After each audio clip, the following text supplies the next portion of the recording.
हमारे जो मेहमान हैं जितेंद्र जी, जिनका जो एक टॉपिक है जिस पे वो लोगों को बहुत अवेयर कर रहे हैं, मैं से हम तक का सफ़र। सबसे पहले तो मैं आपसे जितेंद्र जी जानना चाहती हूँ कि आप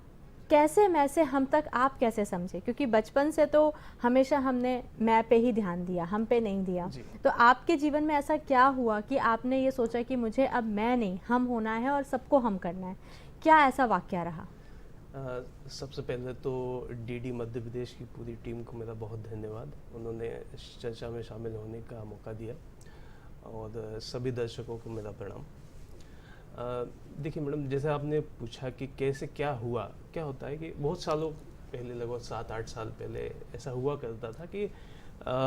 और आज भी हम सभी के साथ ऐसा होता है कि हम किसी मुद्दे पर, किसी विषय पर अपने तर्कों के साथ सही होते हैं,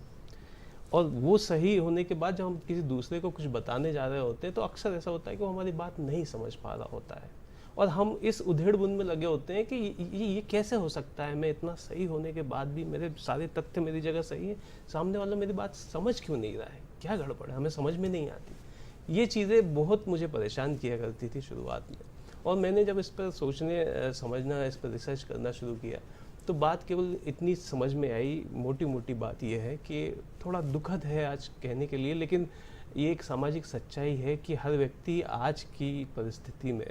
आज के परिवेश में मेरा मैं तेरे मैं से कितना बड़ा है ये मैं साबित करके रहूँगा। इस एक रवैये में उलझा हुआ है, इस एटीट्यूड में उलझा हुआ है,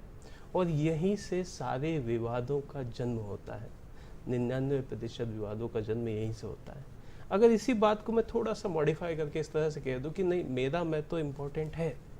लेकिन आपके मैं का भी मैं सम्मान करता हूँ। यदि मैं किसी को सहमत कराना चाहता हूँ तो मुझे पहले सहमत होना सीखना होगा। यदि मैं किसी को कोई बात समझाना चाहता हूँ तो मुझे पहले उसकी बात समझना होगा। केवल इतनी सी ही बात अगर हम समझ लें तो हमारे जीवन में बहुत बड़ा परिवर्तन आ सकता है, और यही हुआ इस दौरान जब चीज़ों को मैंने सर्च किया, एक्सप्लोर करना शुरू किया, तो मुझे चीज़ें समझ में आई कि कहाँ गलती हो रही है, कैसे क्यों हमारे निकटवर्ती लोग, हमारे जुड़े हुए परिवार के लोग कई बार हमसे इतने नाराज़ हो जाते हैं, इतने खफा हो जाते हैं, महीनों में बात नहीं होती, छोटी छोटी बात पे झगड़ा हो जाता है, और फिर हम उसी बारे में सोचते रहते हैं, उधेड़-बुन में लगे रहते हैं। वो कहते हैं कि यदि आप दुनिया जीतने निकले हैं तो पहले अपनों को जीतो। बिल्कुल। तो अपनों को जीतने का सबसे पहला कदम यह है कि यदि किसी को आप सहमत करना चाहते हैं तो पहले सहमत होना सीखिए। उसके पॉइंट ऑफ व्यू से सोचने समझने की कोशिश कीजिए, और यहीं से सारी चीज़ें। ये बात आपने बहुत अच्छी बोली कि जब भी हम किसी भी रिश्ते में होते हैं, परिवार में होते हैं, तो हमेशा हम सबसे ज़्यादा ये देखते हैं कि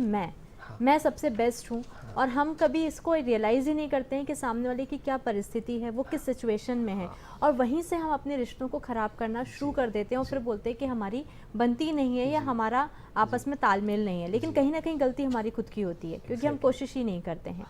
ये बात यहाँ पे बहुत अच्छी बोली जितेंद्र जी ने कि कभी भी हम ये बात करते हैं, जैसे उन्होंने कहा कि मेरा मैं तेरे मैं से कितना बड़ा है, ये हम साबित करके रहेंगे। तो ये बहुत अच्छी बात, आपका जो मुझे लाइन रहा, पंच लाइन बहुत अच्छा है, क्योंकि हमेशा हम इसी में रहते हैं कि मैं बेस्ट हूँ, इस बात को मैं हमेशा साबित करके रहूँगा तुमसे, और इसी में शायद हम अपने आप को बहुत नीचे गिरा लेते हैं। इसी